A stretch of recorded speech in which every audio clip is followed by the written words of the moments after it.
আসসালামু আলাইকুম প্রিয় শিক্ষার্থীরা, আজকে তোমাদের জন্য বীজগাণিতিক রাশিমালার সূত্রাবলী এবং সূত্র থেকে সূত্র শেখার কৌশল, যা অষ্টম, নবম এবং দশম শ্রেণীর শিক্ষার্থীদের জন্য খুবই প্রয়োজনীয়, সে বিষয় নিয়ে আলোচনা করছি। তো আজকে প্রথমেই বর্গের সূত্রাবলী নিয়ে আলোচনা করব, যেটি মান নির্ণয়ের 3.1 নং অনুশীলনীতে আমরা করে থাকি। তো প্রথমে আমরা বর্গের সূত্র প্রথমটি লিখি যে a plus b whole square সমান a square plus 2ab plus b square. এরপরে আমরা দ্বিতীয় যে সূত্রটি জানি যে a minus b whole square সমান a square minus 2ab plus b square.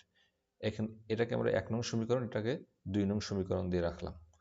এরপরে আমরা 1 নং সমীকরণ থেকে আমরা লিখতে পারি, যারা সমীকরণ ভালো পারো তাদের জন্য খুবই সহজ, যে প্লাস 2ab কে আমরা বাম পাশে যদি নিয়ে আসি তাহলে মাইনাস 2ab হয়ে যাবে। তাহলে a plus b whole square minus 2ab, আর ডাইন পাশে কি রইল a square plus b square, তাই আমরা রাখলাম। এরপরে আমরা যদি এই পুরাটাকে যদি বাম পাশে নিয়ে আসি আর এই পুরাটাকে যদি ডাইন পাশে নিয়ে যাই তাহলে কি হয় দেখো, a square plus b square সমান a plus b whole square minus 2ab। তাহলে এটি একটি অনুসিদ্ধান্ত, সেই জন্য আমি এখানে 3 নং লিখলাম। এই লাল কালি দিয়ে যেগুলো দেখিয়েছি এগুলো হলো সূত্রর নাম্বার। চলো 4 নং সূত্রটি আমরা লিখতে পারি যে একইভাবে এই 2 নং সমীকরণ থেকে যে 4 নম্বর সূত্রটি লিখেছি সেটি হলো a square plus b square সমান a minus b whole square plus 2ab। এটি 1 নং এর নিয়ম অনুসারেই করা হয়েছে। কারণ দেখো, যদি আমরা a স্কোয়ার প্লাস b স্কোয়ারটাকে যদি ডান পাশে রাখি, তাহলে মাইনাস 2ab কে যদি বাম পাশে নিয়ে আসি তাহলে কি হয়, a minus b whole square plus 2ab, আর ডান পাশে a square plus b square, সেটিকে পরে ঘুরিয়ে লিখলে এরকম হয় যে a square plus b square সমান a minus b whole square plus 2ab। এই 4 নং সূত্রটি গেল।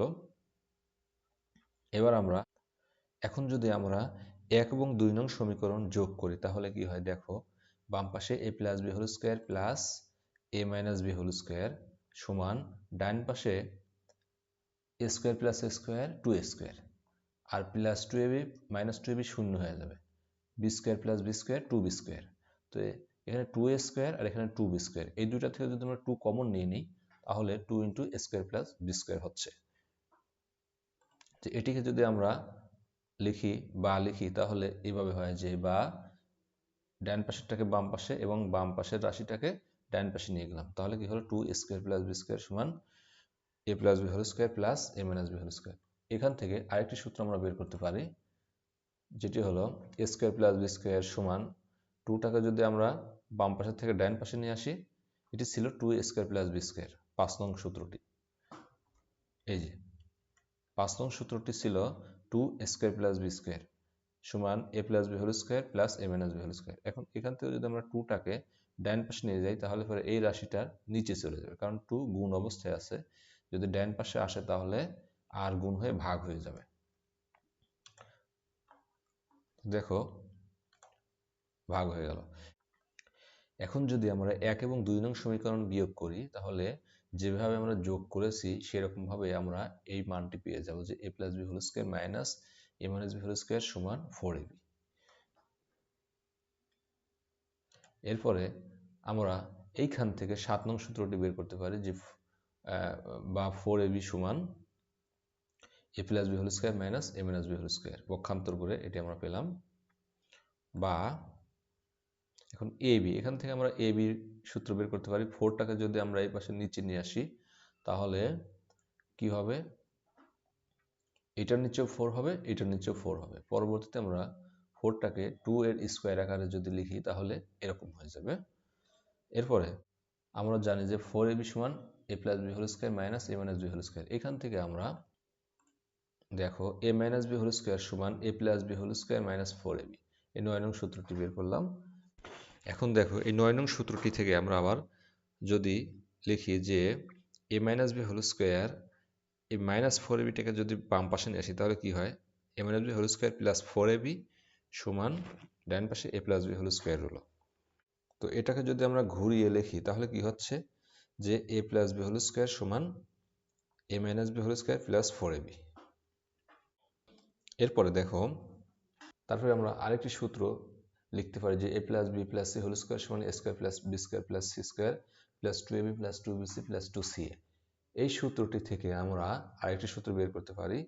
এটা আমরা প্রথমে এভাবে লিখে নিলাম, এখান থেকে 2 কমন নিয়ে নিলাম। এই তিনটা পদের মধ্যে 2 আছে, সেই 2টি কমন নিলাম। কমন নিলে কি হয়, এরকম হয়ে গেল।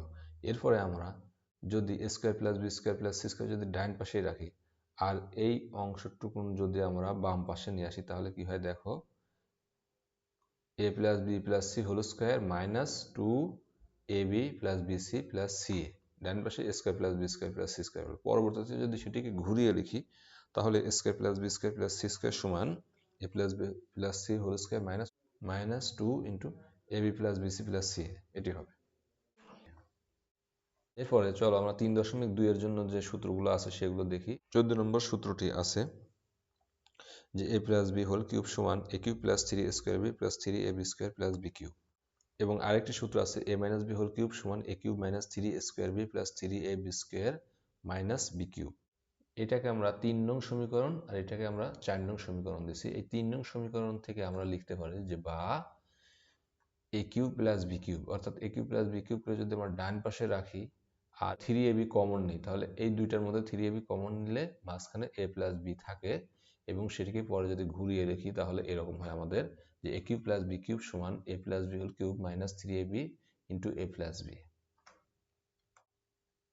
তারপরে একইভাবে 4 নং সমীকরণ থেকে আমরা লিখতে পারি যে a cube minus b cube সমান a minus b whole cube plus 3ab into a minus b।